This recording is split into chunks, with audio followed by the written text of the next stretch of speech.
최상목 대통령 권한대행이 명태균 특검법에 대해 위헌적인 요소가 많다며 제2요구권, 즉 거부권을 행사했습니다. 최 대행은 또 검찰에 대해서는 명태균 수사 상황에 대한 국민적 우려를 엄중하게 받아들이라고 강조했습니다. 보도에 이종구 기자입니다.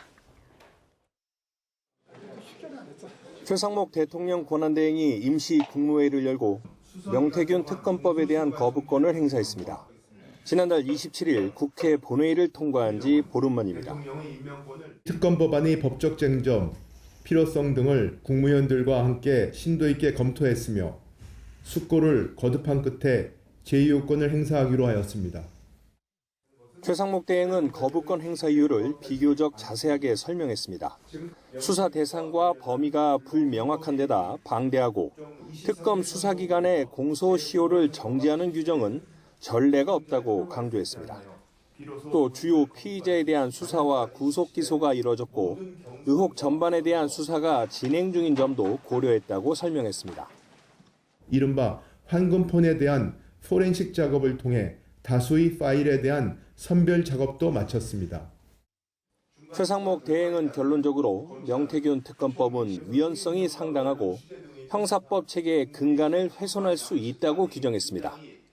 그러면서도 검찰을 향해선 명태균 관련 수사 상황에 대한 적지 않은 국민의 우려를 엄중하게 받아들일 것을 강력히 촉구한다고 강조했습니다. 이번 수사에 검찰의 명운을 걸고 어떠한 성역도 없이 관련 의혹들을 신속하고 공정하게 수사하여 실체적 진실을 명확히 밝혀주시기 바랍니다. 지난해 12월 27일 대통령 권한 대행이 된 이후 최상목 대행이 거부권을 행사한 것은 이번이 8번째입니다. YTN 이종구입니다. 명태균 특검법 제2요구권 행사를 두고 여당은 당연한 결정이라며 환영했고 야당은 최상목 대행이 내란 공범을 자인했다며 거세게 반발했습니다. 어제 헌법재판소가 감사원장과 검사 3명 탄핵안을 기각한 것을 두고도 여진이 계속되고 있습니다. 국회 취재기자 연결합니다. 황보혜경 기자. 네, 국회입니다. 네, 명태균 특검법이 다시 국회로 돌아오게 됐는데 여야의 입장을 전해주시죠. 네, 우선 명태균 특검법은 명 씨와 여권 일부 인사의 여론조사 조작 연루 의혹과 윤 대통령 부부 공천 개입 의혹을 수사 대상으로 삼고 있습니다.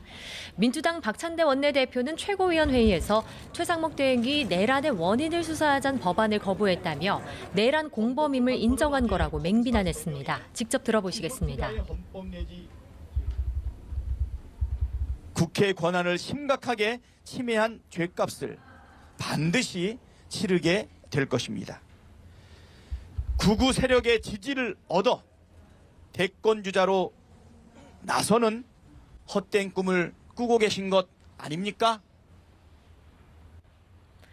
당 명태균 게이트 진상조사단은 입장문에서 검찰의 수사 축소와 은폐 의혹 때문에 특검이 필요한 거라며 특검법 거부는 헌법이 보장한 권력 분립 원칙을 정면으로 훼손한 거라고 반발했습니다. 반면 특검법 제2요구권 행사에 국민의힘은 즉각 환영했습니다. 국민의힘 권성동 원내대표는 국회에서 기자들과 만나 명태균 특검법은 위헌과 위법 요소가 가득해 최상목 대행이 제2요구권을 행사한 건 당연하다고 맞받았습니다. 국민의힘 박수민 원내대변인도 YTN과 통화해서 명 씨가 검찰 수사로 이미 재판에 넘겨진 만큼 그 결과를 기다려야 한다며 이제 정쟁이 아닌 민생에 집중해야 한다고 강조했습니다. 이번 거부권 행사로 명태균 특검법은 다시 국회로 돌아와 재표결에 붙여지게 됩니다. 어제 헌재가 감사원장과 검사들 탄핵안을 기각한 것을 놓고도 여야가 치열한 공방을 벌이고 있죠. 네, 국민의힘은 민주당의 졸속 탄핵이라는 게 드러났다며 야당을 정조준했습니다. 권성동 원내대표는 원내대책회의에서 29번의 탄핵 소추안 가운데 어제까지 8건이 전부 기각됐다며 보복성 탄핵이라고 꼬집었습니다. 직접 들어보시겠습니다. 오로지 장기간 직무정지를 목적으로 남발된 29번의 탄핵 소추는 모두 국정 파괴 보복 탄핵이자 이재명 방탄 졸속 탄핵이었다는 것이 여실히 드러났습니다. 어제 국회 본회의에서 류희린 방송통신심의위원장 사퇴 촉구 결의안과 감사원 감사 요구안이 야당 주도로 통과된 걸 두고는 민주당의 30번째 탄핵이라고 비판했습니다. 그러면서 탄핵받아야 할 대상은 이재명 대표와 민주당이라며 이 대표는 국민 앞에 석고대죄하라고 목소리를 높였습니다.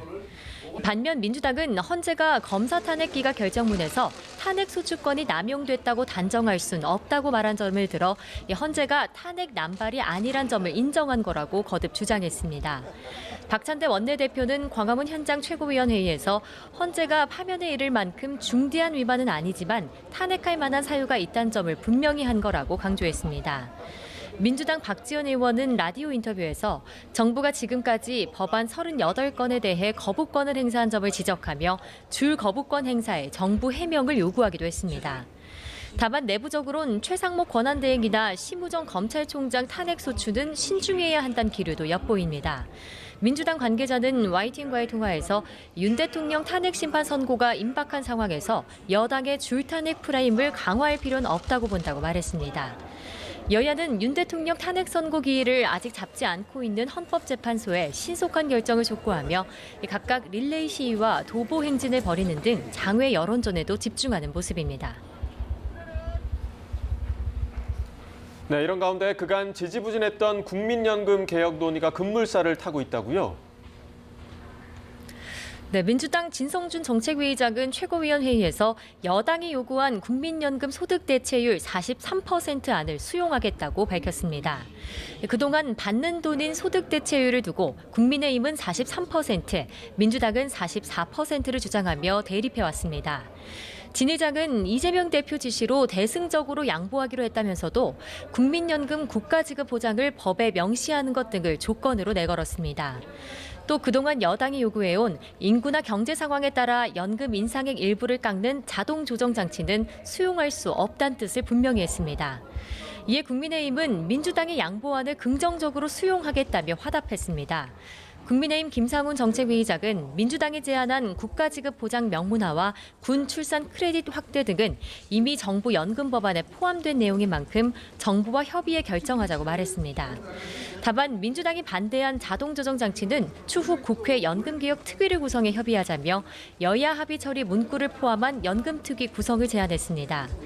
앞서 여야는 연금특위 구성안에 합의 처리한다는 문구를 넣을지를 두고 이견을 좁히지 못했던 만큼 재차 충돌할 가능성도 제기됩니다. 국민의힘은 다음 주 여야정 실무협의회에서 추가 경정 예산도 논의하겠다는 입장이라 추경안 편성도 탄력을 받을지 주목됩니다. 지금까지 국회에서 YTN 황보혜경입니다.